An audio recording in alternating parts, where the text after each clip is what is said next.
Chapter 4 Morning at Green Gables.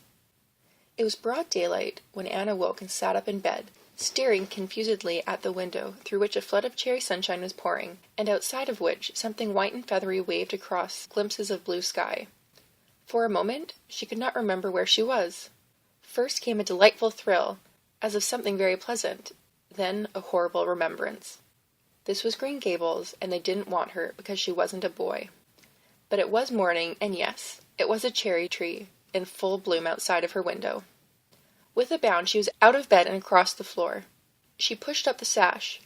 It went up stiffly and creakily, as if it hadn't been opened for a long time, which was the case, and it stuck so tight that nothing was needed to hold it up. Anne dropped on her knees and gazed out into the June morning, her eyes glistening with delight. Oh, wasn't it beautiful? Wasn't it a lovely place? Suppose she wasn't really going to stay here? She would imagine she was. There was scope for imagination here. A huge cherry tree grew outside, so close that its boughs tapped against the house, and it was so thickest with blossom that hardly a leaf was to be seen. On both sides of the house was a big orchard, one of apple trees and one of cherry trees, also showered over with blossoms, and their grass was all sprinkled with dandelions. In the garden below were lilac trees, purple with flowers, and their dizzily sweet fragrance drifted up to the window on the morning wind. Below the garden, a green field lush with clover sloped down to the hollow where the brook ran and where scores of white birches grew, upspringing airily out of an undergrowth suggestive of delightful possibilities in ferns and mosses and woodsy things generally. Beyond it was a hill, green and feathery with spruce and fir. There was a gap in it, where the gray gable end of the little house she had seen from the other side of the Lake of Shining Waters was visible. Off to the left were the big barns, and beyond them, away down, over green sloping fields, was a sparkling blue glimpse of sea. Anne's beauty-loving eyes lingered on it all, taking everything greedily in. She had looked on so many unlovely places in her life, poor child, but this was as lovely as anything she had ever dreamed. She knelt there, lost to everything but the loveliness around her, until she was startled by a hand on her shoulder. Marilla had come in unheard by the small dreamer. "It's time you were dressed," she said curtly. Marilla really did not know how to talk to the child, and her uncomfortable ignorance made her crisp and curt when she did not mean to be. Anne stood up and drew a long breath. "Oh, isn't it wonderful?" she said, waving her hand comprehensively at the good world outside. "It's a big tree," said Marilla, "and it blooms great, but the fruit don't amount to much, never. Small and wormy." "Oh, I don't mean just the tree. Of course it's lovely, yes. It's radiantly lovely. It blooms as if it meant it. I meant everything, the garden and the orchard and the brook and the woods, the whole big dear world. Don't you feel as if you just loved the world on a morning like this? And I can hear the brook laughing all the way up here. Have you ever noticed what cheerful things brooks are? They're always laughing. Even in wintertime I've heard them under the ice. I'm so glad there's a brook near Green Gables. Perhaps you think it doesn't make any difference to me when you're not going to keep me. But it does. I shall always like to remember that there is a brook at Green Gables, even if I never see it again. If there wasn't a brook, I'd be haunted by the uncomfortable feeling that there ought to be one. I'm not in the depths of despair this morning. I never can be in the morning. Isn't it a splendid thing that there are mornings? But I feel very sad. I've just been imagining that it was really me you wanted after all, and that I was to stay here forever and ever.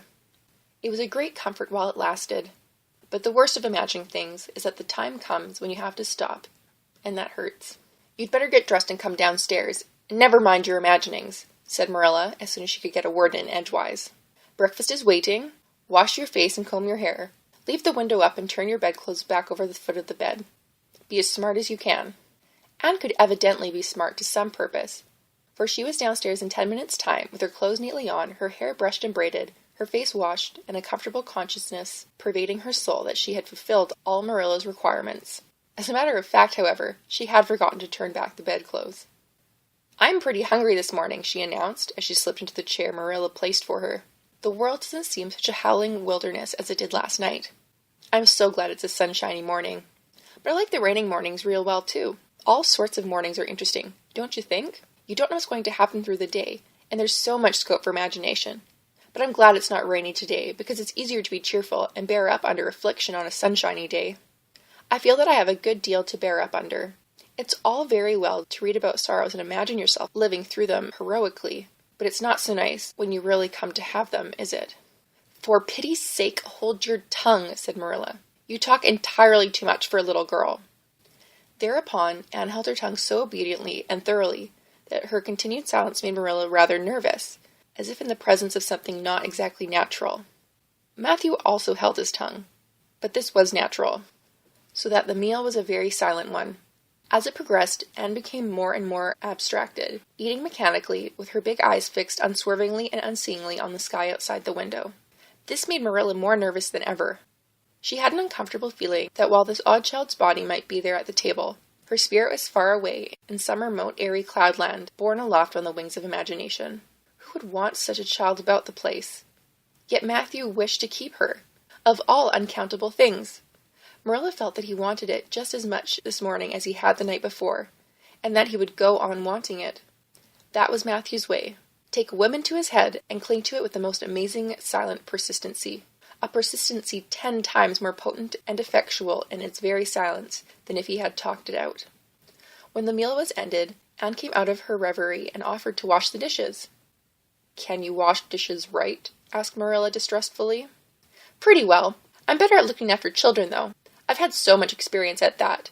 It's such a pity you haven't any here for me to look after." "I don't feel as if I wanted any more children to look after than I've got at present. Your problem enough, in all conscience. What's to be done with you, I don't know. Matthew is a most ridiculous man." "I think he's lovely," said Anne reproachfully. "He is so very sympathetic. He didn't mind how much I talked. He seemed to like it. I felt that he was a kindred spirit as soon as I ever saw him." "You're both queer enough, if that's what you mean by kindred spirits," said Marilla with a sniff. "Yes, you may wash the dishes. Take plenty of hot water and be sure you dry them well. I've got enough to attend to this morning, for I'll have to drive over to White Sands in the afternoon and see Mrs. Spencer. You'll come with me and we'll settle what's to be done with you. After you've finished, go upstairs and make your bed."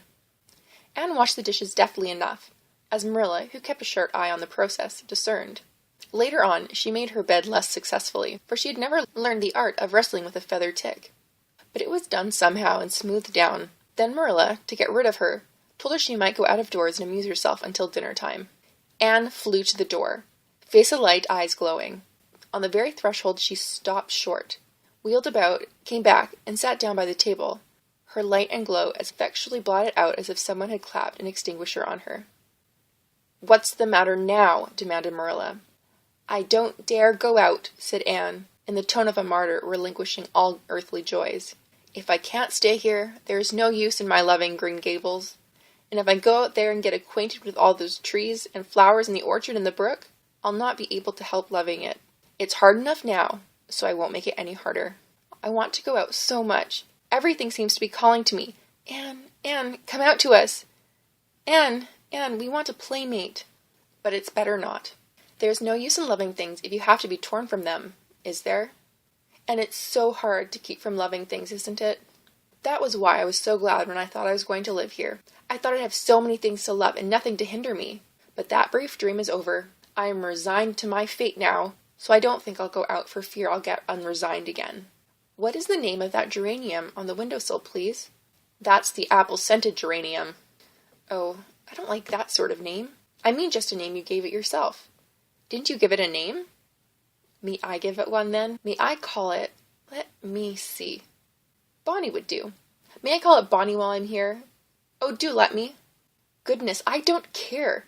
But where on earth is the sense of naming a geranium? Oh, I like things to have handles, even if they are only geraniums.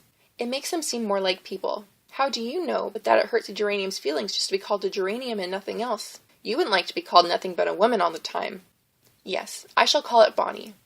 I named that cherry tree outside my bedroom window this morning.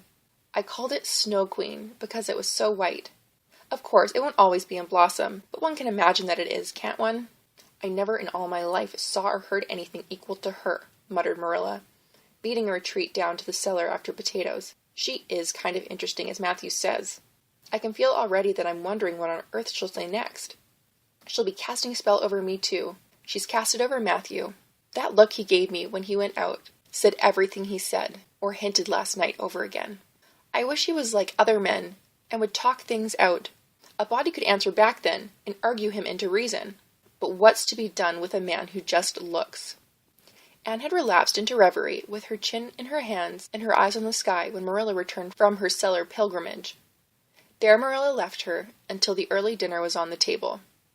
"I suppose I can have the mare and buggy this afternoon, Matthew?" said Marilla. Matthew nodded and looked wistfully at Anne. Marilla intercepted the look and said grimly, "I'm going to drive to White Sands and settle this thing. I'll take Anne with me, and Mrs. Spencer will probably make arrangements to send her back to Nova Scotia at once. I'll set your tea out for you, and I'll be home in time to milk the cows." Still Matthew said nothing, and Marilla had a sense of having wasted words and breath. There is nothing more aggravating than a man who won't talk back, unless it is a woman who won't. Matthew hitched the sorrel into the buggy in due time, and Marilla and Anne set off. Matthew opened the yard gate for them, and as they drove slowly through, he said, to nobody in particular as it seemed, "Little Jerry Boat from the creek was here this morning, and I told him I guessed I'd hire him for the summer." Marilla made no reply, but she hit the unlucky sorrel such a vicious clip with the whip that the fat mare, unused to such treatment, whizzed indignantly down the lane at an alarming pace. Marilla looked back once, as the buggy bounced along, and saw that aggravating Matthew leaning over the gate, looking wistfully after them.